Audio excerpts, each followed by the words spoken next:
Hello दोस्तों, मेरा नाम है रवि और आप सभी का स्वागत है आपके अपने YouTube channel study with Ravi पर।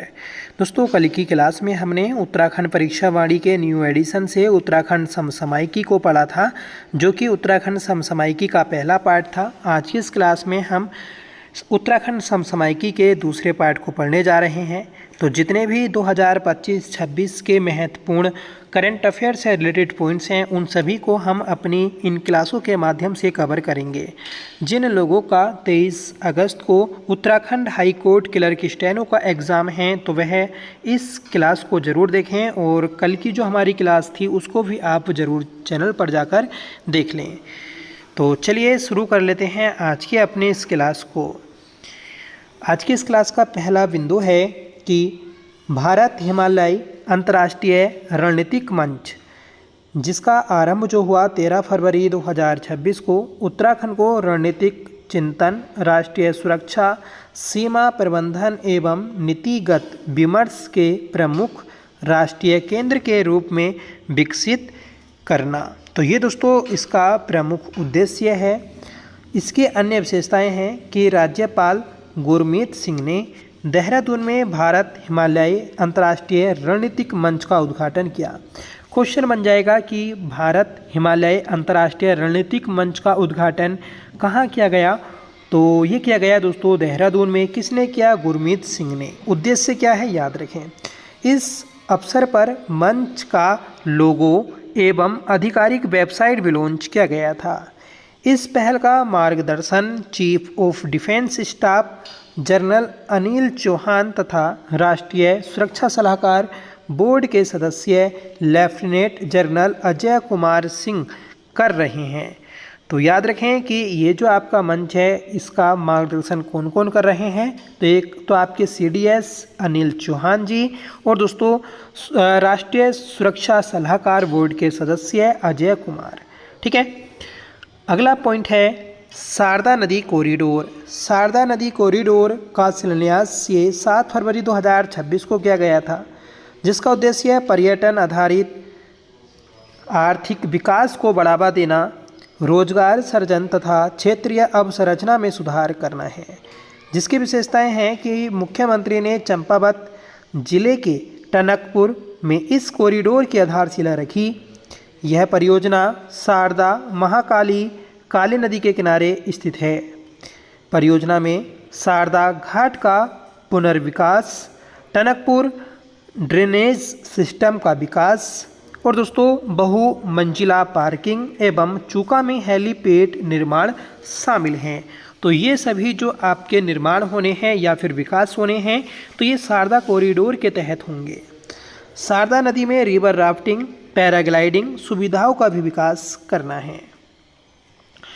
नेक्स्ट बिंदु है उत्तराखंड हरित हाइड्रोजन नीति 2026। उत्तराखंड हरित हाइड्रोजन नीति 2026 ये 28 जनवरी 2026 को आई थी। इसका अनुमोदन हुआ था, जिसका उद्देश्य राज्य के जल विद्युत संसाधनों का उपयोग कर हरित हाइड्रोजन उत्पादन को बढ़ावा देना तथा सुदृढ़ हरित हाइड्रोजन पारिस्थितिकी तंत्र का निर्माण करना है। जिसकी विशेषताएं हैं कि नीति के तहत वर्ष 2030 तक प्रति वर्ष 100 किलोटन हरित हाइड्रोजन उत्पादन क्षमता विकसित करने का लक्ष्य निर्धारित करना है। तो दोस्तों 2030 तक हम जो हरित हाइड्रोजन विकसित करेंगे, तो ये 100 किलोटन करेंगे, ये हमारा टारगेट है। इस नीति के तहत हरित हाइड्रोजन संयंत्रों को उद्योग का दर्जा दिया जाएगा तथा एकल खिड़की सिंगल विंडो मंजूरी प्रणाली लागू की जाएगी। ठीक है, तो इस नीति के तहत सिंगल विंडो सिस्टम भी आपका आएगा। 31 दिसंबर 2030 तक चालू होने वाली परियोजनाओं को वाणिज्यिक संचालन की तिथि से अगले 10 वर्षों तक सरकारी प्रोत्साहन एवं सुविधाएं प्राप्त होंगी। यह नीति इस्पात, सीमेंट, उर्वरक एवं रिफाइनरी जैसे उद्योगों में स्वच्छ ईंधन के उपयोग को बढ़ावा देगी तथा हरित ऊर्जा आधारित अनुसंधान, नवाचार एवं स्टार्टअप्स को प्रोत्साहित करेगी। तो ये थी हमारी उत्तराखंड हाइड्रोजन हरित हाइड्रोजन नीति। ठीक है, अगला पॉइंट है कि उत्तराखंड को लीडर दर्जा। तो उत्तराखंड को लीडर दर्जा मिला दोस्तों 16 जनवरी 2026 को। 16 जनवरी को हम स्टार्टअप्स डे मनाते हैं, तभी दोस्तों ये लीडर का दर्जा मिला, जिसका उद्देश्य राज्य में स्टार्टअप इकोसिस्टम को सुदृढ़ करना तथा नवाचार एवं उद्यमिता को बढ़ावा देना है। अन्य विशेषताएं हैं कि DPIIT द्वारा जारी स्टैंड्स स्टार्टअप इकोसिस्टम रैंकिंग के 5वें संस्करण में उत्तराखंड को लीडर श्रेणी में मान्यता प्रदान की गई है। इस रैंकिंग अभ्यास में 33 राज्यों एवं केंद्र शासित प्रदेशों ने भाग लिया था। भारत सरकार की स्टार्टअप इंडिया पहल का उद्देश्य देश में मजबूत स्टार्टअप पारिस्थितिकी तंत्र का निर्माण करना है। देखिए, स्टार्टअप नीति जो आई थी ये 16 जनवरी 2016 को आई थी, इसको भी आप नोट कर लीजिएगा। ठीक है, ज्ञातव्य है कि DPIIT वर्ष 2018 से राज्य के स्टार्टअप रैंकिंग जारी कर रही है। मतलब ये स्टार्टअप रैंकिंग जो आती है ये 2018 से आती है। राज्य एवं केंद्र शासित प्रदेशों को 5 श्रेणियों best performer, top performer, leader, एम्पायरिंग leader, emerging startup ecosystem में वर्गीकृत किया गया है। अगला बिंदु है निर्यात तैयारी में उत्तराखंड अव्वल। देखिए, निर्यात तैयारी में उत्तराखंड जो है ये आपका टॉप पर है। ये घोषणा की गई 14 जनवरी 2026 को। राज्यों एवं केंद्र शासित प्रदेशों की निर्यात क्षमता तथा निर्यात तत्परता का मूल्यांकन करना इसका उद्देश्य है। अन्य विशेषताएं हैं कि उत्तराखंड ने नीति आयोग के export preparedness index EPI export preparedness index 2024 में छोटे राज्यों, उत्तर पूर्वी राज्यों एवं केंद्र शासित प्रदेशों की श्रेणी में प्रथम स्थान प्राप्त किया है। छोटे राज्यों, उत्तर पूर्वी और दोस्तों केंद्र शासित प्रदेशों में इन सभी में पहला स्थान उत्तराखंड ने प्राप्त किया।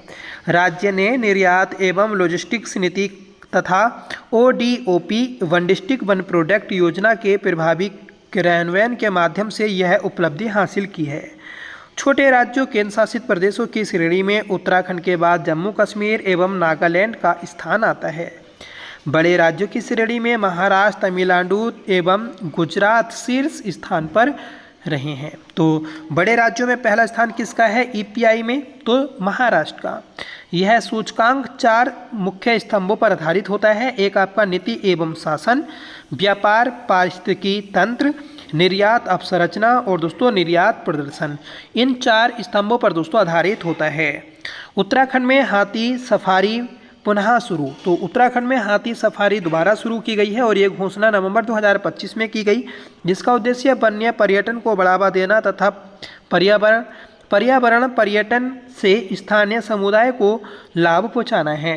जिसकी विशेषता है कि जिम कॉर्बेट एवं राजाजी टाइगर रिजर्व में 7 वर्षों के अंतराल के बाद हाथी सफारी पुनः शुरू की गई।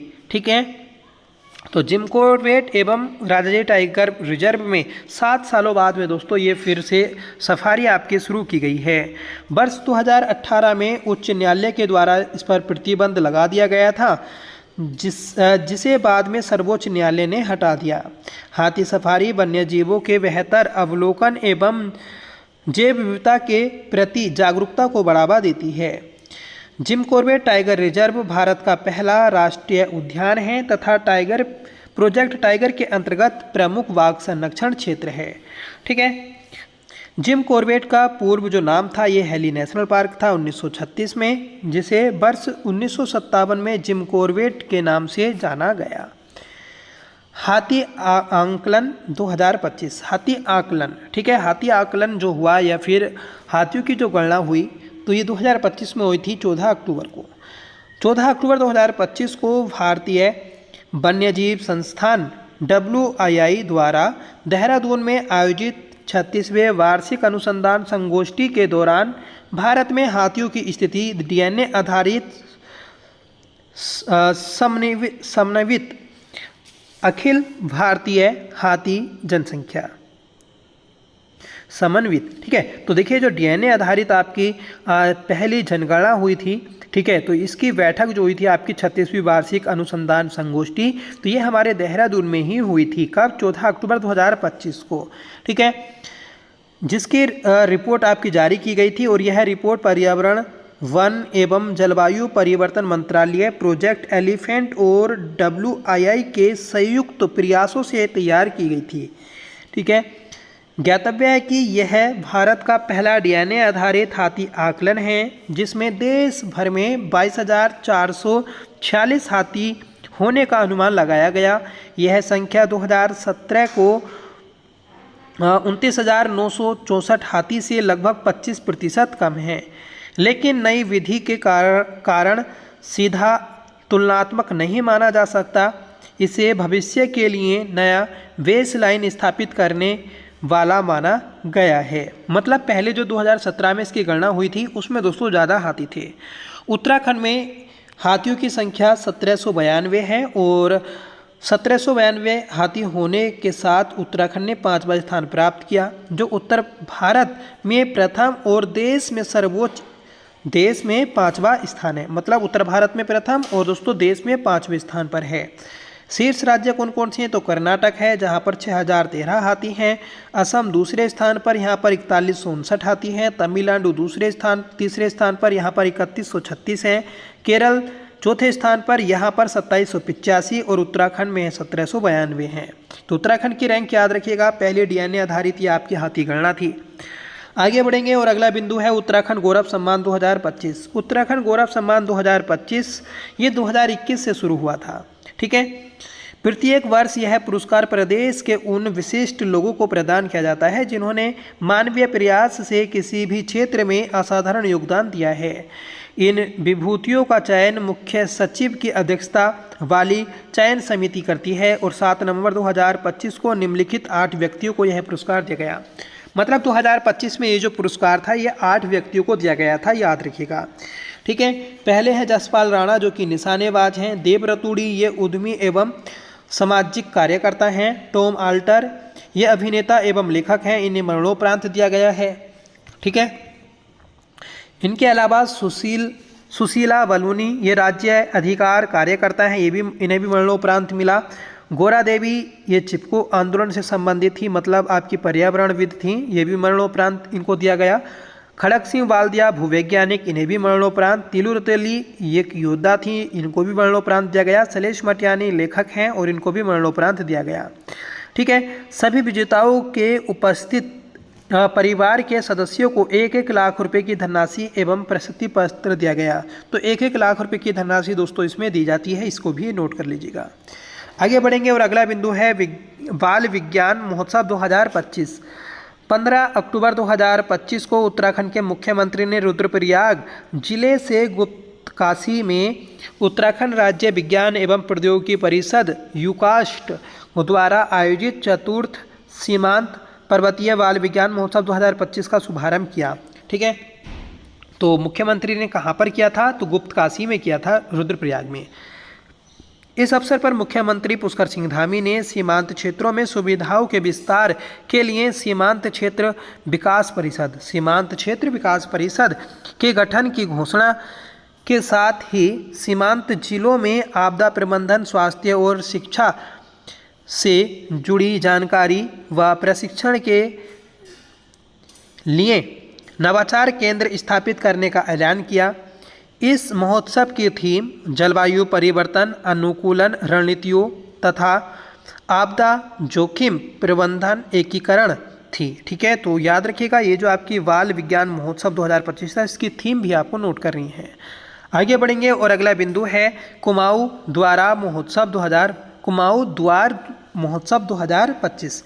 ठीक है, तो कुमाऊं द्वार महोत्सव 2025 इसका आयोजन 15 से 19 अक्टूबर 2025 तक MB इंटर कॉलेज मैदान हल्द्वानी नैनीताल में किया गया था, जिसका उद्घाटन मुख्यमंत्री पुष्कर सिंह धामी ने किया। जिसका उद्देश्य कुमाऊं क्षेत्र की लोक संस्कृति, हस्तशिल्प, पर्यटन और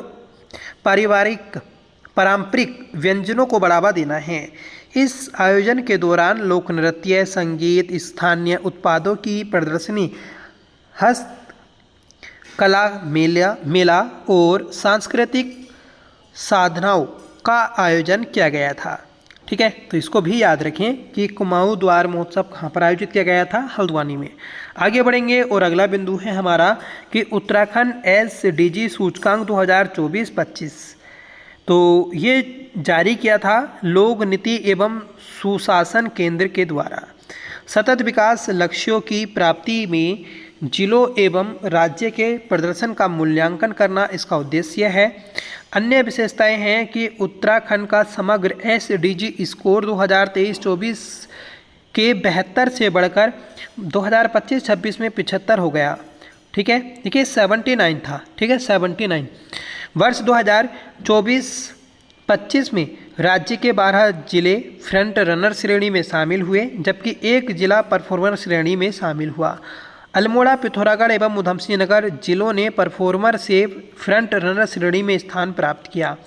रुद्रप्रयाग जनपद 78 अंकों के साथ प्रथम स्थान पर रहा, इसको भी याद रखिएगा। उत्तरकाशी एवं चमोली 75 अंकों के साथ संयुक्त रूप से द्वितीय स्थान पर रहे। ठीक है, centre for public policy and good governance द्वारा वर्ष 2021 में 2015-16 से 2020-21 अवधि को सम्मिलित करते हुए उत्तराखंड का पहला SDG सूचकांक संकलन प्रकाशित किया गया था। ज्ञातव्य है कि SPPGG की स्थापना वर्ष 2017 में हुई थी। यह राज्य सरकार को शासन और नीति सुधारों की रणनीति बनाने में सहयोग देने वाला एक स्वायत्त संगठन है। ठीक है, तो इसको आप याद रखिएगा। तो आज की क्लास में बस इतना ही रखते हैं। छोटी छोटी क्लास करके हम इसको पूरा ख़त्म कर लेंगे, फिर बाद में दोस्तों एक इसकी मैराथन बना दी जाएगी। जिन लोगों का 23 अगस्त को एग्ज़ाम है तो वह ज़रूर देख कर जाएँ। PS नेगी में जो आपका करंट अफेयर दिया है उसको भी, और दोस्तों जो आपका न्यू एडिशन आया है परीक्षा वाणी का 17th एडिशन इसे। ठीक है, तो इसमें समसामयिक दी है, आप इसको अच्छे से पढ़कर जाइएगा।